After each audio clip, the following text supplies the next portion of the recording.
Hello and welcome everyone to the second edition of Esoteric Crossroads, Scholars Meet Practitioners.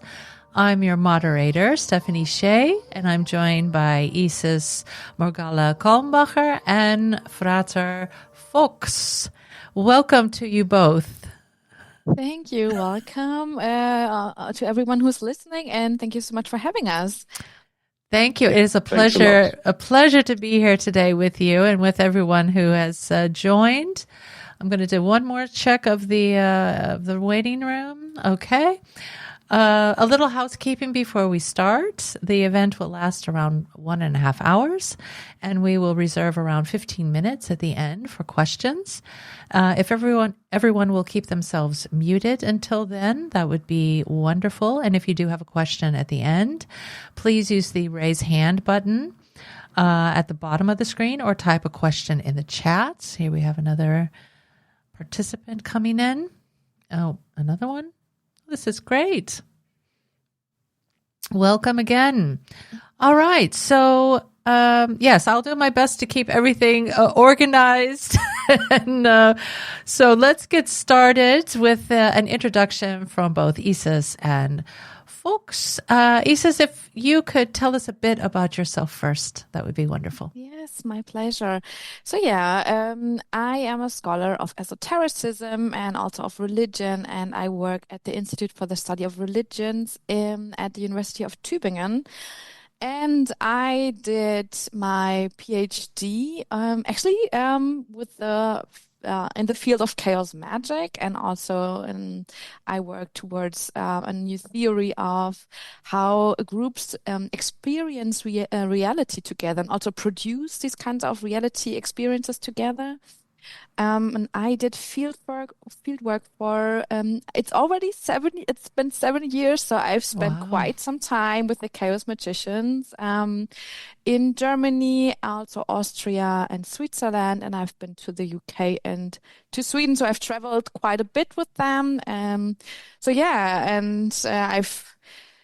closed the project now, so that's something that has been finished, and I'm super happy to now start and continue the conversation. I'm also super excited that Frater Fuchs is joining us today, because we work quite a bit together. I've had several interviews with him that also in the end were part of my PhD thesis. So that was a very nice and exciting time for me.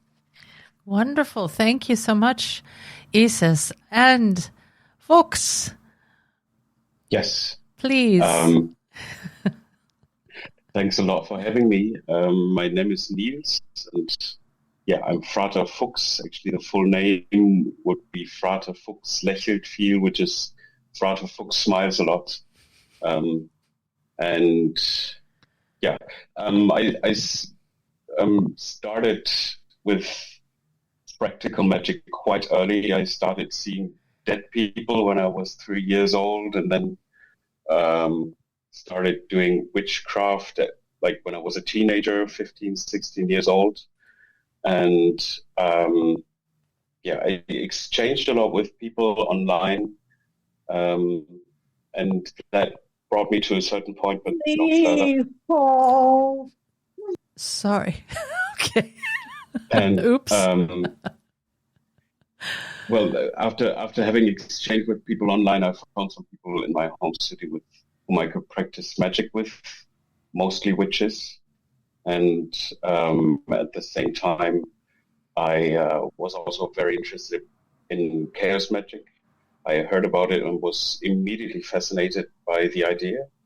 And at the same time, I also had many dreams and visions that pointed in the same direction. And so I got in contact with the IoT and liked what I found there and stayed. And it took then several years after my first initiation into the degree of a neophyte until I fully understood what the IoT is for me.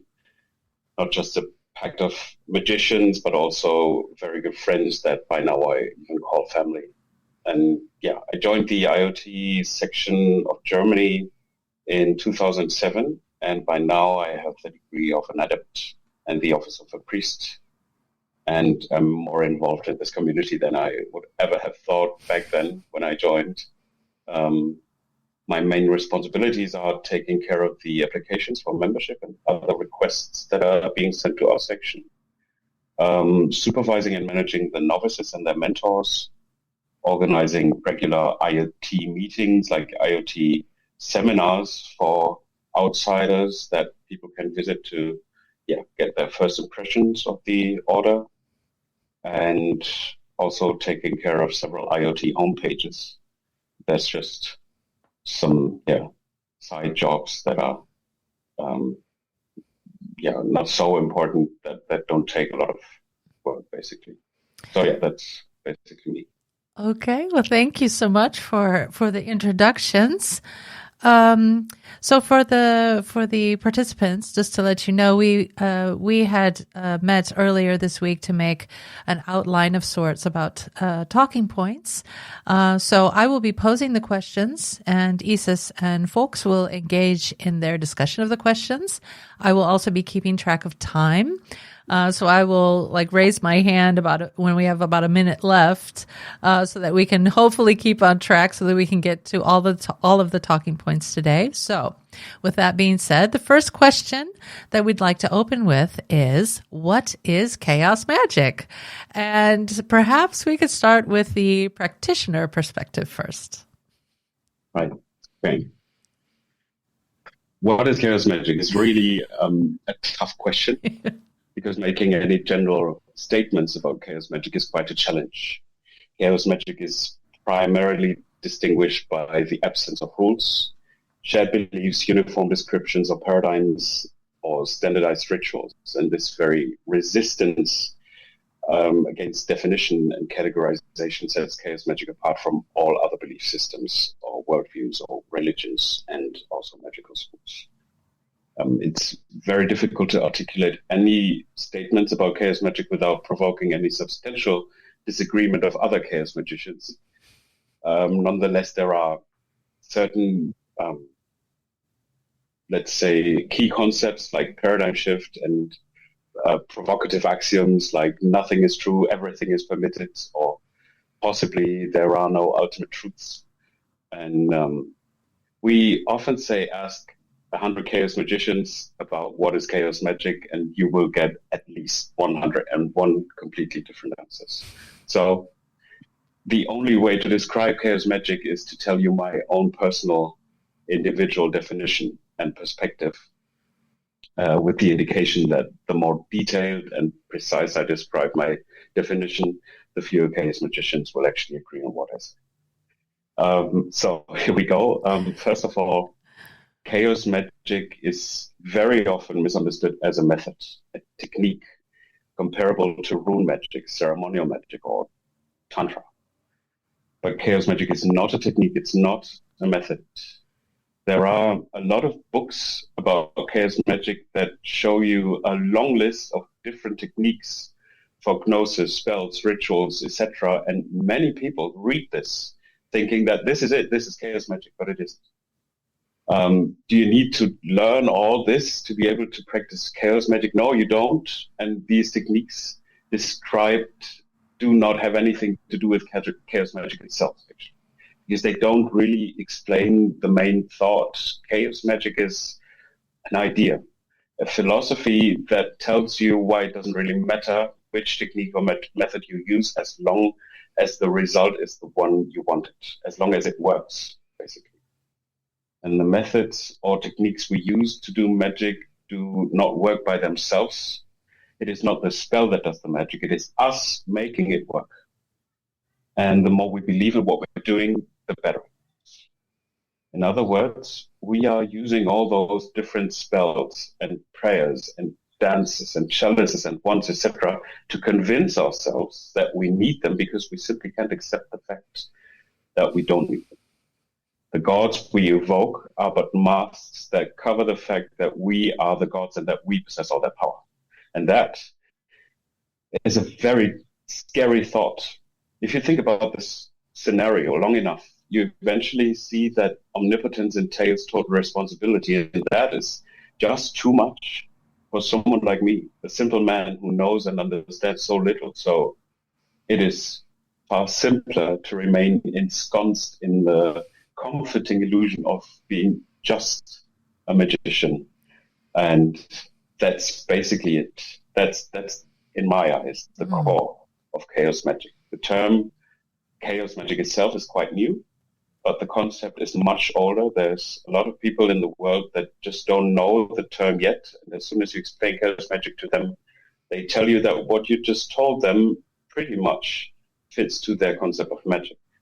Peter Carroll just coined the term in his book Liber Null, but the thought that the power of belief can move mountains and can do anything you like is much older and can be found in many other fields. And for example, also appears in placebo medicine. If I want to find out whether someone is a chaos magician, I don't watch them doing magic, because it could be anything from a Catholic mass to a voodoo ceremony or a Wicca ritual. All different kinds of religious rituals or magic practices could have been done by a chaos magician, or none of them. So in order to find the chaos, find whether they're chaos magicians, I need to start conversation. I need to ask questions such as, why do you say this prayer? Why do you use this chalice? Why do you believe this works? Etc. And a devout Christian maybe tells me that prayers are heard by God and that the Bible proclaims the truth, and that their rituals stem from ancient traditions, deriving their legitimacy and power from this long-standing heritage. But the chaos magician would rather probably say that they're doing whatever they're doing because they found this to be effective, regardless of whether it was prescribed by a deity or created by themselves. The only criterion, as I said, is the utility, and it does not even matter if it's absolutely or forever true, because truth within chaos magic is highly flexible and relative and very individual. And that's the thing. Chaos magic is necessarily always individual. Very interesting. Isis, as a scholar, how are you researching this area? How are you approaching this? Yeah, so I would like to, as a disclaimer, say that I, of course, have a different goal in the description of chaos magic, and that is actually a question like, I'm not asking ontological questions like what it really is, but rather how can I describe it properly? How can I describe the diversity of the practices that I can find in the field? Also that have changed so much over time and changed so much in different groups and different practitioners.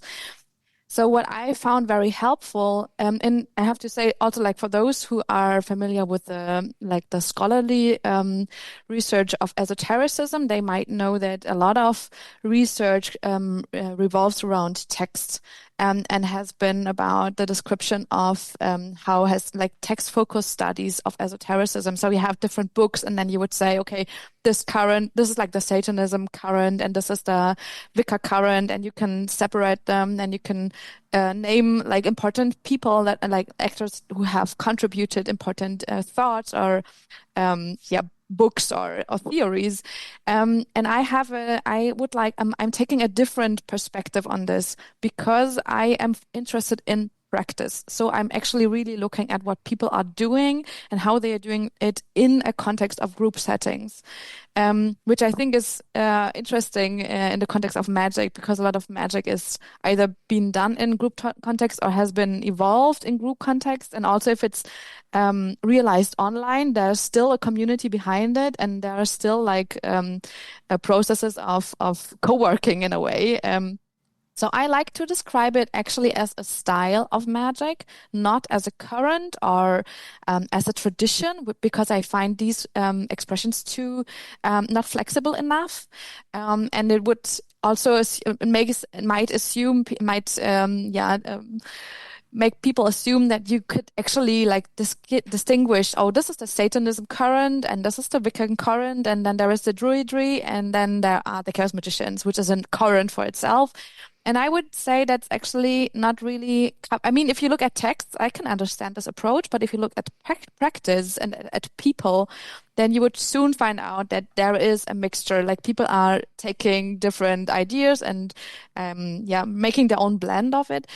So I would prefer to talk of chaos magic as a specific style.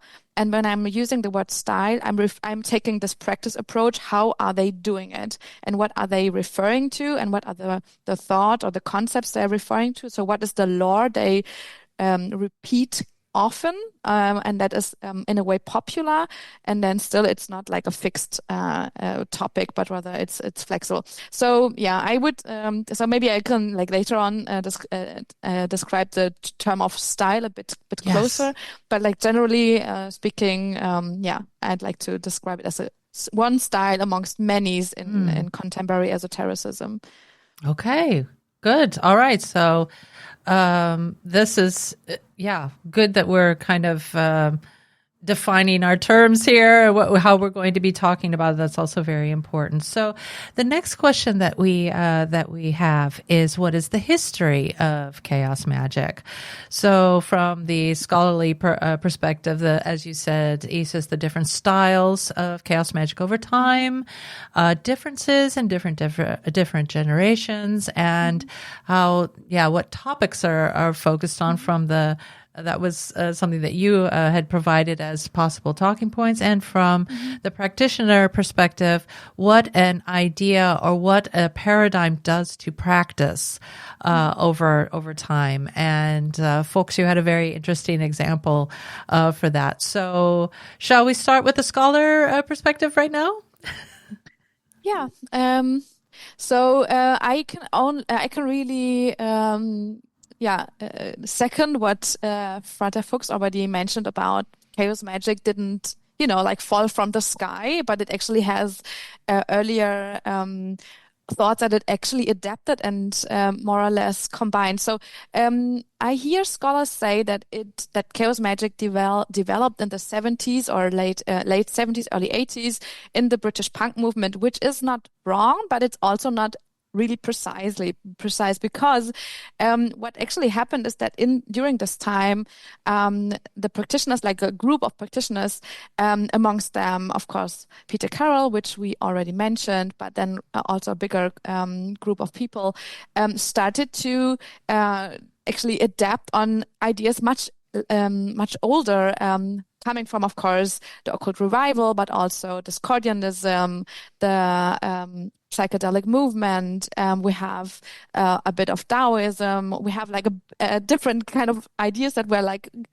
took together, and then they made a new blend of it. And then later on, they only just called it chaos magic. So it wasn't like from the beginning, and they were also adapting from, and I think that's super interesting. Also, if you look at the history of chaos magic, and also I think of magic in general, that they were referring to new scientific findings and also new, if you look at the natural sciences, new discoveries. For example, chaos theory. That's also like one important part where the name actually was deriving from. So they were also relating to the chaos theory. Maybe the butterfly effect. So you have some kind of impulse, and then there is a non-linear outcome to it. So there's a process going on, and you cannot really tell why, but in the end you have this result. And this is like for many chaos magicians has been, and for many still is, one explanation of why the magic is working.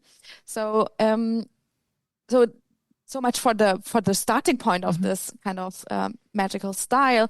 And then I think it's super interesting if you look at archive work, and also I did a lot of interviews with people that were already practicing in these early days and have continued to until today. So there is a lot of changes also regarding to style. For example, aesthetics. So for example, in the early stages, so many chaos magicians who published about their work, and they explained what they did and how they did it. For them, it couldn't be like dark enough, so black enough. It was really like this punk movement. We are against any hierarchy. It's really like, it's about sexual freedom and against normativity and so on.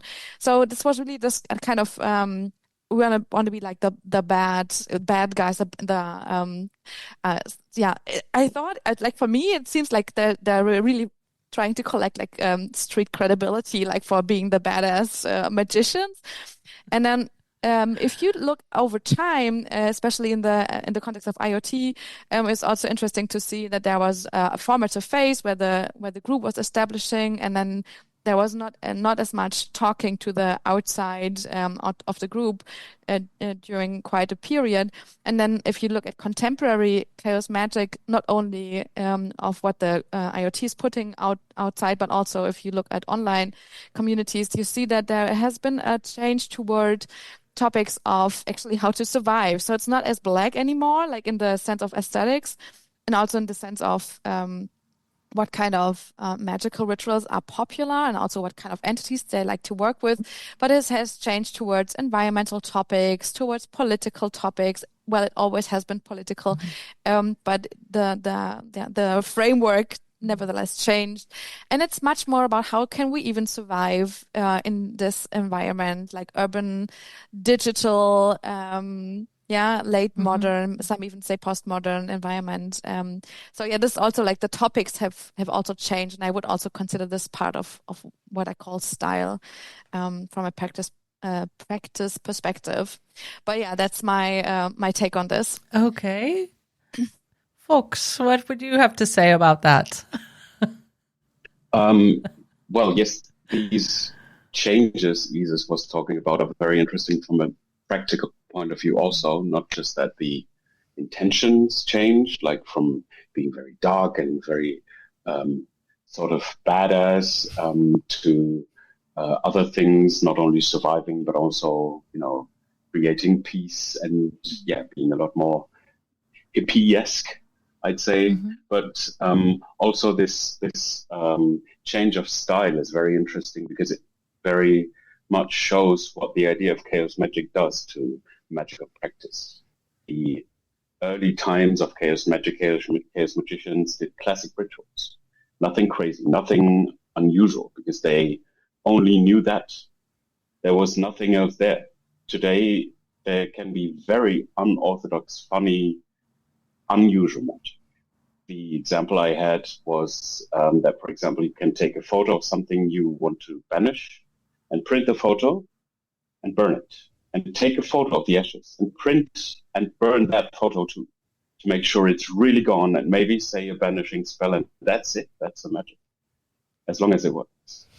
So, as I said, this very clearly shows what the idea of chaos magic does to practice, because, and that also in a very short time, because by now there are practices that look very weird, maybe stupid, maybe absurd, from the outside, and there can be magic that elsewhere would have been considered heretic, but that's totally okay in the context of chaos magic.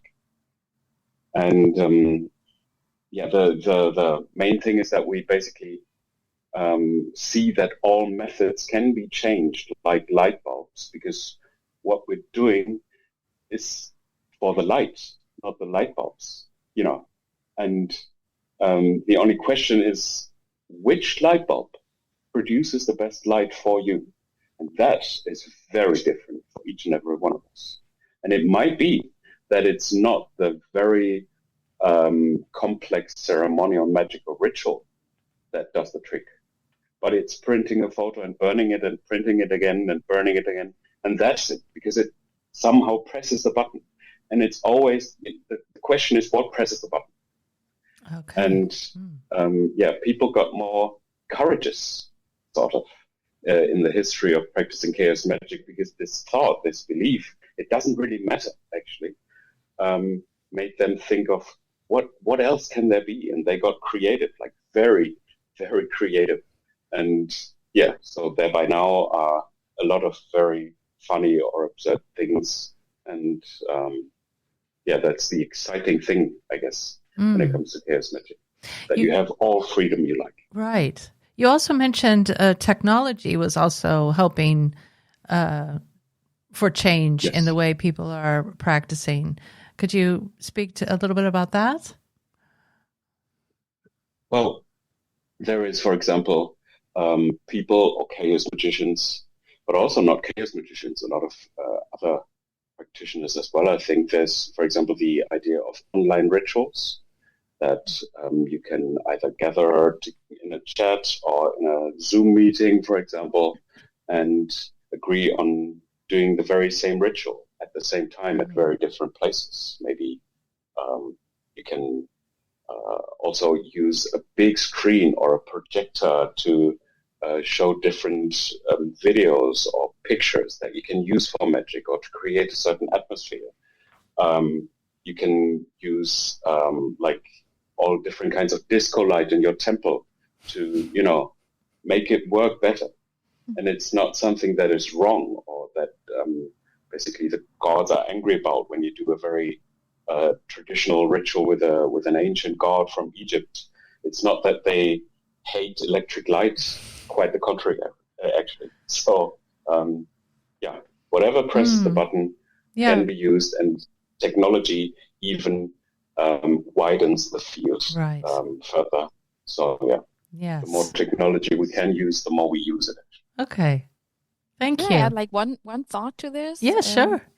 Because I think like in my broad description, I'm more or less like skipped the 2000s, like the millennial years, and so like I said, like the scientific developments, also technical developments, they are mirrored in the practice of chaos magic. And I'm not saying that chaos magic uses this and that technique, but rather the contrary, that the people are using whatever they are familiar with, and actually the way they are practicing mirrors in the way their everyday life. So I think that actually like researching magical practice, and I think maybe chaos magic is specific in that regard, but maybe not. But actually, like researching what they do and how they do it tells you a lot about their everyday lives, and also is a way of researching society, I think.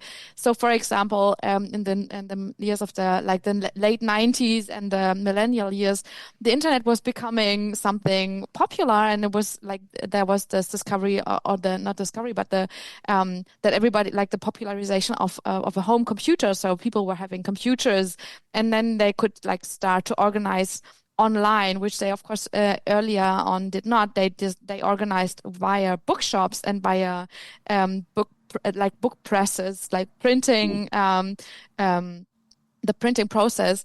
And so the whole scene, what used to be like the scene that used to meet in in bookshops, they now transferred to online communities. And this, of course, changed also the way they would practice together, and they would share ideas together. And then if you look at the contemporary times, we have AI coming up, not even coming up, it's already there.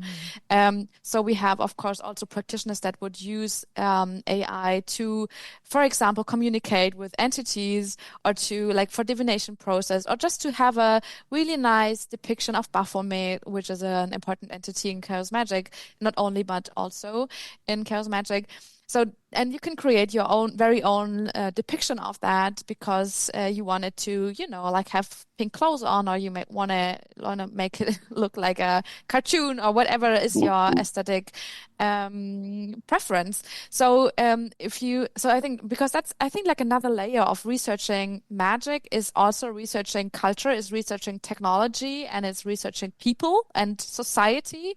And I think it's a super interesting perspective, like through the window of practice of magic, to look inside the everyday lives of people, and then understand how what's actually happening in the certain area that you're researching. So I think that is like for me, that was a very interesting insight. Yes, indeed. I thought that was also incredibly interesting, how you are researching society by looking at the magicians. I thought that was really a great insight that you had. Actually, we've already moved into another talking point, so maybe we can just pick up and run with that. This got into a little bit of the uses of chaos magic. What are you doing the magic for? So if folks would like to talk a little bit more about politics, this was already mentioned earlier before, about this change that you are looking to affect in the world. Yeah. Just one short comment on the usage of AI. Sure. just where it starts, actually, because by now you can ask AI, can you write a ritual for this and that purpose? And it takes a second, and you have the complete ritual. I have a novice right now that is asking AI for rituals and does those rituals, and they still work. So, it doesn't even matter if it's a program creating the ritual for you, as long as you believe that it works. So, yeah, AI is quite a big thing that is influencing our practice as well. So now about politics, or what we do magic for. What we do this for is basically making the world a better place. That's the purpose of doing magic. I mean, there's other purposes too, but yeah, the general idea is to make the world a better place by using magic, and politics certainly are a big part of that agenda. And whenever a spiritual or magical practice becomes a religion, politics are unavoidably a part of it. Religion is per se a political spirituality. Chaos magic, though, is quite the opposite of religion, and still many of us are politically involved, and maybe they themselves might be politicians and also try to magically influence things like war, climate change, or even elections. And of course, there are, as I said, indeed people who do magic for other purposes, other reasons.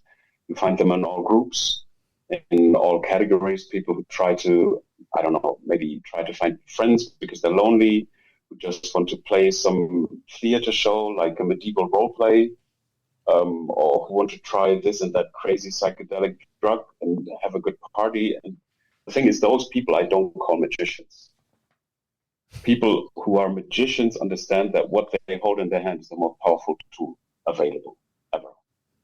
And if you don't use this responsibly, you should actually not use it. So, still though, there's a problem when it comes to political magic. When doing political magic in groups, chaos magic has a problem, because chaos magic is so different for each and every one of us that not only our definitions, but also our techniques and paradigms we work with are completely variable, and it is very hard enough to get the people together and agree on what you do and how we're going to do it. And politics are even more complicated, because as different as our approaches on magic are, as different are our political opinions and positions. In short, the smaller the group you do a ritual with, the more likely it is that you can agree on a common political goal. So that is, something that is not easy with chaos magicians. Also because there's no rules, basically. There's no, even when you have chaos magic groups, there's a lot of different groups, smaller, bigger groups. Even the IoT is quite a small order if you compare it to big groups like the OTO. But the thing is, there's no rules, basically. So there's no way to find a common ground, and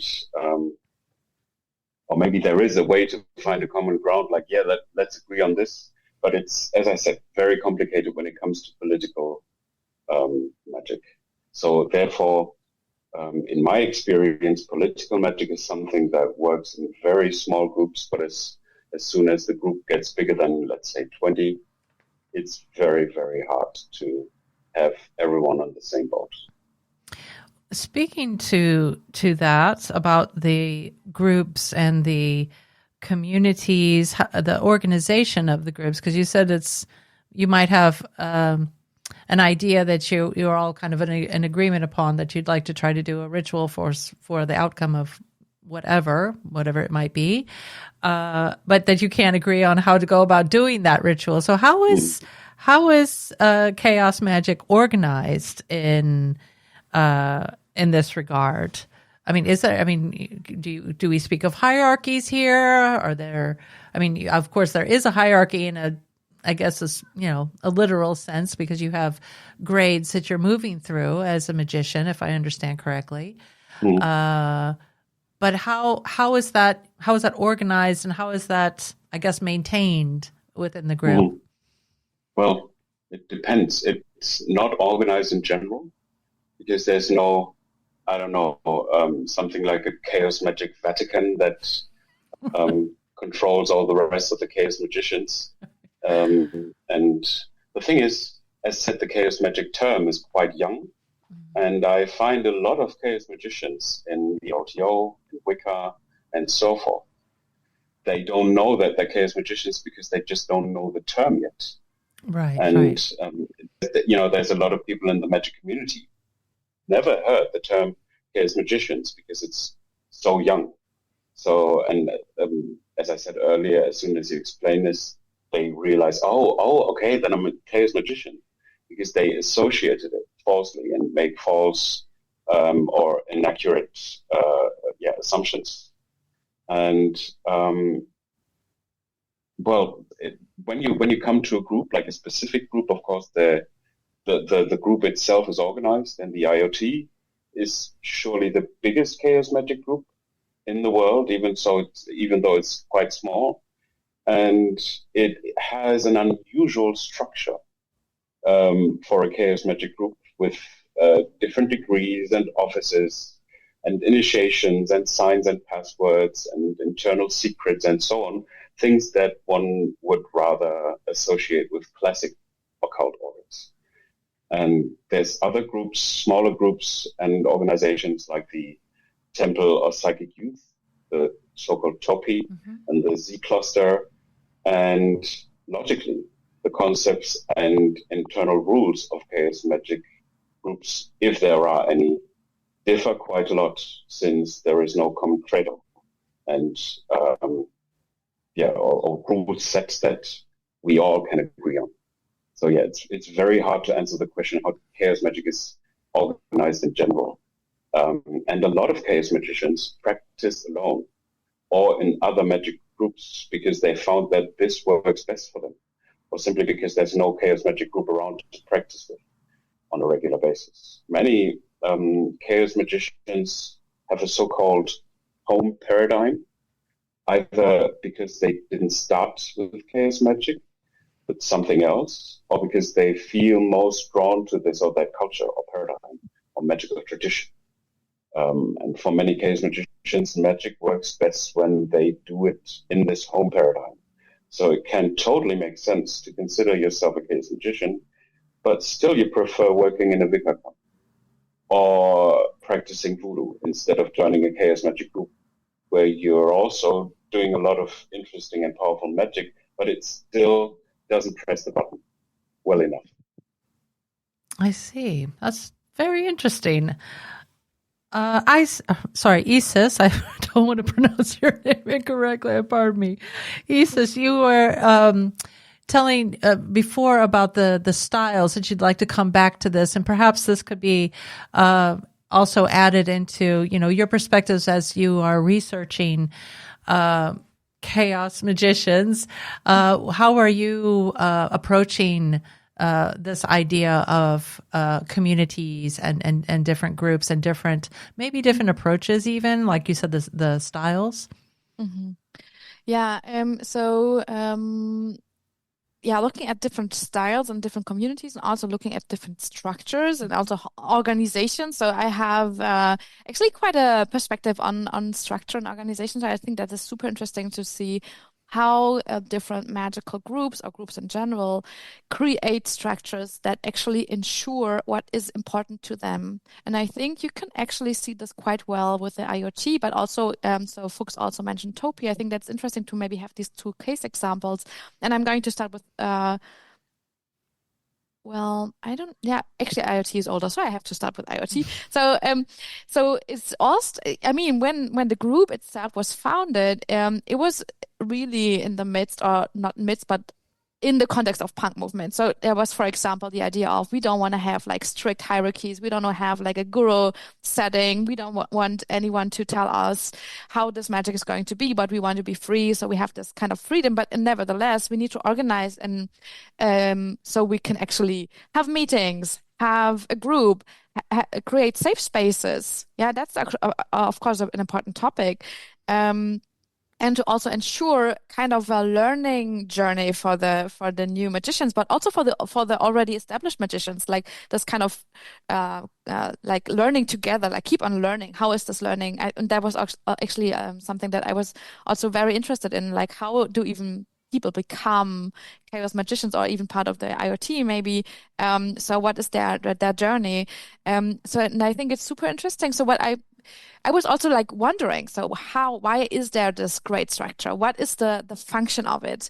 And it's and one has to say that the grade structure in IoT is much smaller in typical occult Masonic groups. There are about 33 degrees, and in IoT there are, depending on how you count, 5 to 6, so like a very low hierarchy, but nevertheless there is a hierarchy. So I was wondering, like, why, if you are like this much of anti-hierarchy perspective, so why would you even have these grades? And I understood that is a way of ensuring that actually the group is like not infiltrated by people that would just be able to join and have already all rights and all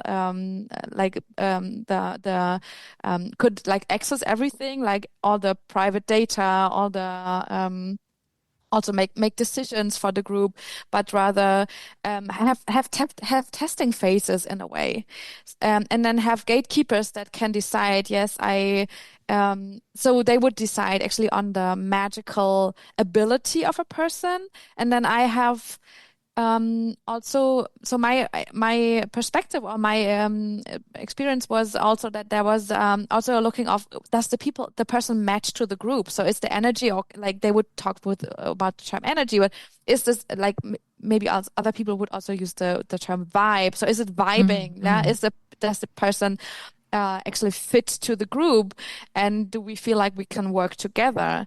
And then so these kind of values, like we want to have safe space, but also we don't want to have like very strict hierarchies. We want to have freedom for smaller working groups, but then again we want to have a sense of identity as a bigger group.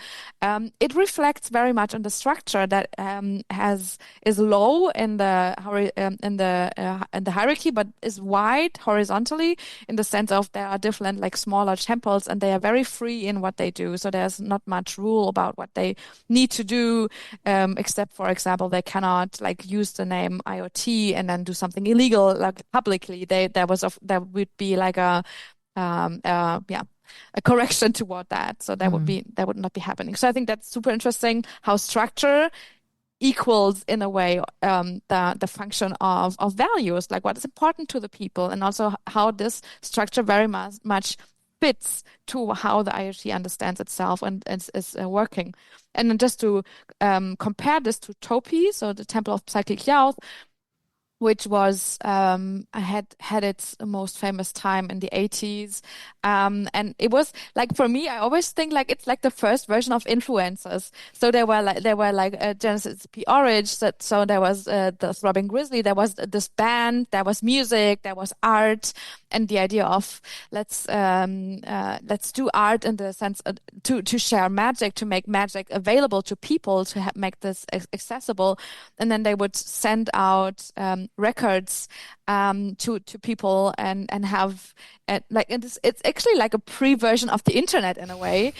So they would send out records and then return a lot of letters with sigils that people would produce, and then they were archived by Topi, and there was like this kind of communication, but it was rather one way, in the sense of like the ideas of magic were communicated by the group, like the group leaders, I would even say.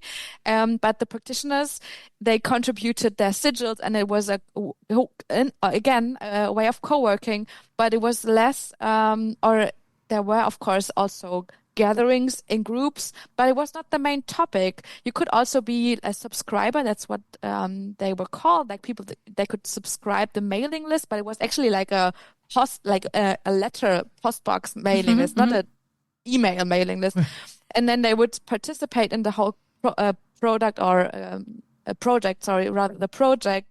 And it's like, of course, a very different kind of organization, but it fitted this kind of, there was a band, there was like famous people that were talking to the audiences and co-creating, magic in a way. So that was a very different, and I think like this Topi concept, you can still see that in contemporary magic if you look at online communities. So there are still groups where there is an organizational elite that would send out ideas, and there are people commenting. So the medium has changed, but the general dynamic you can still find that a lot, I think.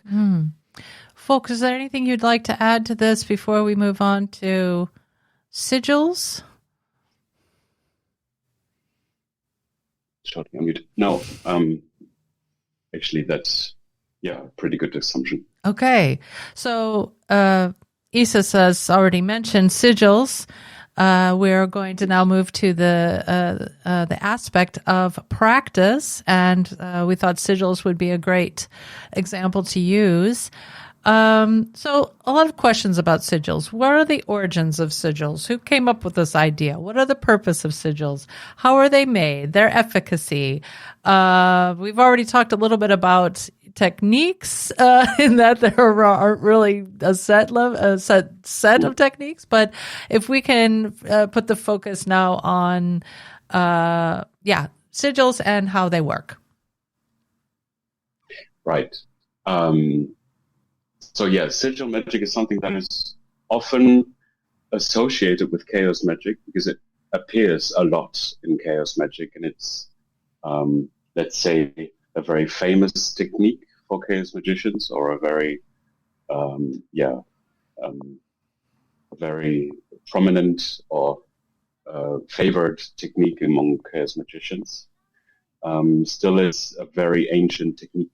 It's not something that chaos magicians invented, not even Speer, even though its modern prominence comes from Austin Osman Speer, who was an artist and book writer, and yet long before Speer, this method of magic existed, and it's a very simple, yet in my experience, astonishingly powerful way to outwit inner doubts that stand in your way when doing magic.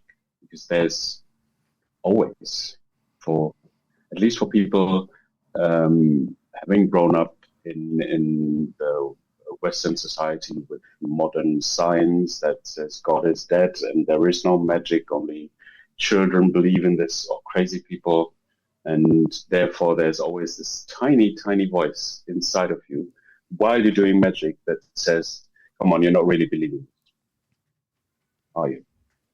This is crazy. We know it's not work. We've seen it. God is dead. There is no God. There's just the sky, and beyond. After that, there's just the space and so on. So there's always this little voice that tries to convince you that what you're actually doing is complete bullshit, and you're just imagining things. And the stronger this voice gets, the harder it is to believe in what you're doing, to believe in the result, to manifest it by believing in it. When you take the placebo pill and you don't believe that this sugar thing is going to heal you, it's not going to work, most likely. So the sigil is something that creates a symbol that stands for a magical goal or intention, but that gives no clue from the outside what it stands for. And when doing the magic, you charge the symbol instead of the actual goal itself, which you try to forget during the charging. It is much easier to believe in the charging of the symbol than believing in the actual goal, like getting well from final cancer. It is possible to do that without a sigil. It is possible to do that even thinking of getting well from final cancer, but it's much harder. And many, as I said, people think that this was developed by Speer, but he just, he's sometimes called the Grand Signor or the grandfather of chaos magic. And he was the one who wrote a book about it and thereby made it available for contemporary magic society or community. And I think this method is a very good example for chaos magic itself, even though it's not a chaos magic technique. As I've mentioned earlier, chaos magic isn't something you can actually do, but something you use to look at whatever you're doing.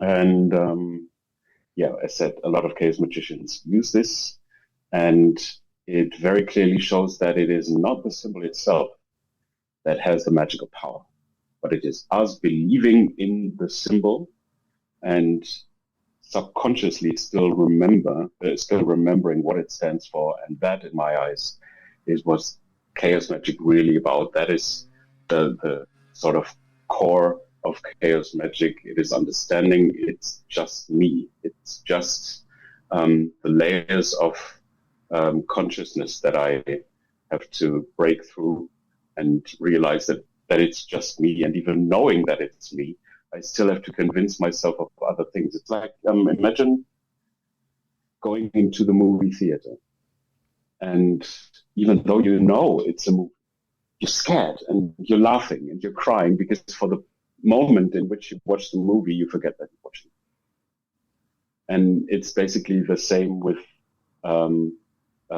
chaos magic, or like with magic techniques. You know they're not working. You know they're just toys that you're using to make it work better. But for the moment in which you're using them, you forget that they are toys. You forget that this sigil is just a symbol. And thereby it works. Thereby you're watching actually the movie instead of just looking at a screen.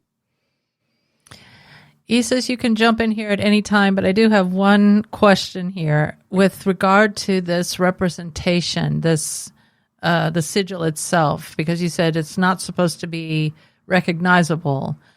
How are these different designs of the sigil? How are these created in and of themselves? How do you come about making the different sigil? There's many different ways to do that. One classical way is to write the statement of intent, like write it on a sheet of paper, and then you remove all the vowels, and then you remove all the double letters. And those letters remaining are being used to be put together into something that still looks like some letters, but even though you can maybe still see one or the other letter, it's crumbled into each other, and you can't really see the sentence of what was originally written on the piece of paper. That's one way. Another way would be to, for example, have magical squares. There's a magical square can be read from each side, like the same way, and there's magical squares with numbers for each planet. For example, for doing healing magic, you could choose Venus for self-love, or Jupiter like for some desire, or for like the body. And then you take the Jupiter square, for example, and you give each of those numbers letters. So whatever letter you choose, you can follow those letters with the numbers and thereby have a line that goes like this. And at some point you stop and have sort of a crumbled line, and that's the sigil. Or another way would be to just draw a circle with 26 letters on it.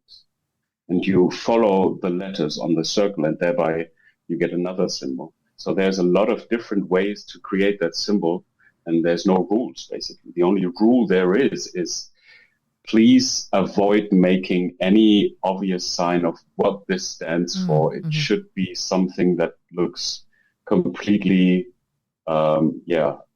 relative and not associable with the intention. Yeah, I think that is that's a super interesting technique of magic, and that has been a lot many times associated with chaos magic. There's also this technique of just in trance scribbling down anything. Like there is no logic behind it. You just do it, and that's then can still be considered a sigil. And what I think is super interesting, so there's one case example that I think is super interesting, like also regarding to organization and politics. That is actually the Alice sigil. And you might have heard it. It has been quite an internet phenomena already.